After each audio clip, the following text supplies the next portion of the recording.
Today we read chapter number 10th in your moral value book. Chapter number 10th is creative thinking. Dear learners, in our life we face many challenging situations where we require to find a solution on our own. We must use our creativity to come up with ideas that help us solve our problems. Creative thinking make everyday tax more interesting. Students, आज हम इस chapter में creative thinking से related एक story पढ़ेंगे। हम देखेंगे story time में हमें एक स्टोरी दी गई है, the lantern and the fan. Now let's start this story. A long time ago in a village in Japan there lived an old man with his 2 sons and 2 daughter in laws. बहुत समय पहले की बात है। Japan के एक गांव में एक बूढ़ा व्यक्ति और उसके 2 बेटे और उनकी बहुएं रहती थीं।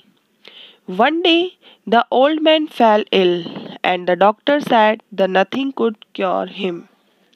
एक दिन वो बूढ़ा व्यक्ति बीमार पड़ गया और डॉक्टर ने कहा कि वो उसे सही करने के लिए कुछ नहीं कर सकता। The son and their wives were very upset but they decided to keep him as happy as possible. अब उस बूढ़े व्यक्ति के बेटे और बहुएं सब दुखी हो गए, लेकिन उन सभी ने डिसाइड किया कि वो जितना पॉसिबल हो सकेगा उसे हमेशा खुश रखेंगे। Many months passed and the 2 young women started missing their own families. कई महीने बीत गए। अब वो जो उसकी दोनों यंग वुमेन्स थी, दैट मीन्स कि उसकी जो दोनों डॉटर इन लॉज थी, उन्हें अपने खुद की फैमिलीज की याद आने लगी। Among the Japanese, it is a tradition for sons and their wives to always obey the father.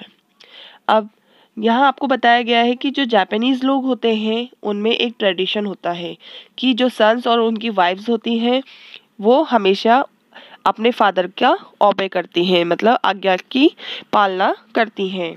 So the 2 women went to their father in law and asked, may we go home and visit our families, it has been long since we met them. अब वो दोनों women's कहाँ जाती हैं? अपने father in law के पास जाती हैं और कहती हैं कि क्या हम दोनों अपनी फैमिली से मिलने अपने घर जा सकते हैं? हमें काफ़ी टाइम हो गया है उनसे मिले बगैर। But the father in law refused. लेकिन जो उनके फादर इन लॉ होते हैं, वो जो बूढ़ा व्यक्ति होता है, वो उन्हें मना कर देता है। After many months they asked him again. कुछ महीनों बाद वो फिर से उनसे जाकर पूछती हैं। They got the same answer. पर उन्हें वापस वही आंसर वो ओल्ड मैन दे देता है, मतलब कि वो उन्हें फिर से मना कर देता है। When they asked yet again, the father-in-law thought, they don't care for me, otherwise they would not have wished to leave when I am so ill. अब वो फिर से क्या करती हैं? उसके पास जाती हैं और उसके पास फिर से वही क्वेश्चन रखती है कि क्या वो अपनी फैमिली से मिलने जा सकती हैं। फिर वो बूढ़ा व्यक्ति सोचता है कि अगर इन्हें मेरी परवाह होती, अगर ये मेरी केयर करते होते, तो जब मैं बीमार हूँ ऐसे वक्त में ये मुझे छोड़ के जाने के लिए नहीं पूछते। He did not wish to be alone in his last few days. और उसकी विश थी, उसकी इच्छा थी कि वो अपनी जीवन के इन लास्ट फ्यू डेज, मतलब कि कुछ दिनों में वो अकेला नहीं रहना चाहता था। So he said to them, you may go but on one condition, get me 2 gifts, fire wrapped in paper and wind wrapped in paper. तो उसने एक कंडीशन उनके सामने रखी, दोनों बहुओं के सामने, और उनसे कहा कि तुम जा सकती हो, लेकिन तुम्हें मेरे लिए 2 गिफ्ट लाने होंगे। तुम्हें फायर को पेपर के अंदर रैप करके और विंड हवा को भी पेपर के अंदर रैप करके मेरे लिए लाना होगा। The daughter in law were eager to visit their families and readily agreed to this. They spent many happy days with their families and forgot all about the gifts. अब वो जो डॉटर इन लॉज थी वो खुशी के मारे उन्होंने क्या करा? उन्होंने जल्दी से उस चीज़ के लिए हाँ कर दिया, मतलब कि जो कंडीशन उन्होंने रखी थी, किसने? ओल्ड मैन ने। जो कंडीशन ओल्ड मैन ने उन दोनों डॉटर इन लॉ के सामने रखी थी, उस कंडीशन के लिए उन डॉटर इन लॉ ने जल्दी से हाँ कर दिया और वो अपने घर चली गई और कई दिन उन्होंने खुशी खुशी बिताए अपनी फैमिलीज के साथ और वो उस गिफ्ट के बारे में फिर भूल गई। As it was time for them to go back, the two women remembered their father-in-law conditions and began wondering where they could get such bizarre gifts. अब टाइम बीत गया, पूरा समय बीत गया। वो जब अपनी फैमिली के साथ रह रही थी तो वो समय बीत गया और अब उनके जाने का समय आ गया अपने घर को वापस। तो उन्हें याद आया अपने फादर इन लॉ की कंडीशन के बारे में। अब वो सोचने लगी कि ये विचित्र उपहार हम कहाँ से उनके लिए लेकर जाएं। They asked everyone, but no one could help them. उन्होंने सभी से पूछा लेकिन कोई भी उनकी सहायता नहीं कर सका। Distressed, they wandered deep into the forest. They sat down under a tree and started crying. अब परेशान होकर वो कहाँ चली गई? एक घने जंगल में, और वहाँ जाकर एक पेड़ के नीचे वो बैठी और उन्होंने रोना शुरू कर दिया। All of a sudden, a voice boomed. Why are you crying, young ladies? अचानक से एक आवाज आई। उस आवाज ने उनसे पूछा कि तुम क्यों रो रही हो, young ladies? Neither woman knew where the voice came from. पर वो दोनों नहीं समझ सकी कि ये आवाज कहाँ से आई। However, they began to speak to it. They said, "Oh, what else shall we do? Unless we carry fire and wind wrapped in paper, we cannot return home." अब जब उन्होंने वो आवाज़ सुनी उसके बाद उन्हें समझ नहीं आया कि आवाज़ कहाँ से आई।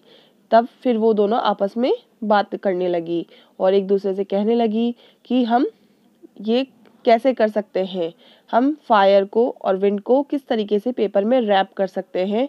अगर हम ये नहीं कर पाए तो हम अपने घर भी नहीं जा सकेंगे।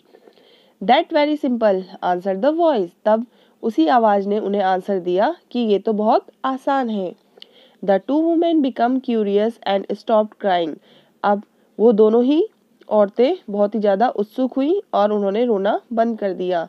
Suddenly, two sheets of paper appeared in front of them. अचानक से two sheets of paper, paper की two sheets उनके सामने आ गई। As they watched, completely surprised, one paper folded itself into a Japanese lantern and the other into a Japanese fan. तब उन्होंने देखा आश्चर्यचकित होकर कि एक पेपर तो किसमें चेंज हो गया है, जापानीज लैंटर्न में बदल गया है और एक पेपर जापानीज फैन में चेंज हो गया है। Here you are, the lantern carries fire wrapped in paper and the fan carries wind wrapped in paper, said the voice. अब उस आवाज ने उनसे कहा कि जो ये फायर है इसको किसने अपने कवर कर लिया है पेपर के जरिए, लैंटर्न ने, और जो हवा है उसको किसने कवर करा है पेपर के जरिए, फैन ने। ठीक है, उस आवाज ने उनसे कहा। The two men were extremely happy and returned home happily with the gift. अब वो दोनों ही औरतें बहुत ही ज़्यादा खुश हो गई और वो अपने घर की तरफ चले गई उस गिफ्ट को लेकर खुशी खुशी। Their father-in-law was glad to see them and the gifts they brought for him. अब उनके जो फादर इन लॉ थे वो उन्हें देखकर बहुत ही ज़्यादा खुश हुए और वो उनके लिए क्या लाए थे, गिफ्ट लाए थे। In turn, he gifted them with precious family jewels. अब उन्होंने उसके गिफ्ट के बदले, जो गिफ्ट उन्होंने उससे मंगाए थे उन गिफ्ट के बदले उन्होंने भी अपनी दोनों जो डॉटर इन लॉज थी उनको प्रीशियस फैमिली ज्वेल्स गिफ्ट में दिए। सो स्टूडेंट्स, ये थी आपकी आज की एक स्टोरी। इस स्टोरी का मॉरल है, by thinking creatively you can generate ideas to solve a problem that seems difficult at first. यहाँ इस स्टोरी से आपको क्या मॉरल मिल रहा है कि हमें क्या करना चाहिए, हमें अगर हमारे सामने कोई डिफ़िकल्टी आती है, कोई प्रॉब्लम आती है तो हमें घबराना नहीं चाहिए। हमें क्या करना चाहिए, हमें सोचना चाहिए, हमें क्रिएटिवली सोचना चाहिए और आइडियाज़ को जनरेट करना चाहिए ताकि हम अपनी उस प्रॉब्लम को सॉल्व आउट कर सके अपने। ठीक है, तो इस तरीके से ये आपकी आज की स्टोरी फिनिश होती है। आप सभी बच्चे इस स्टोरी को अपनी बुक में से पढ़ेंगे और वीडियो से इसे समझेंगे।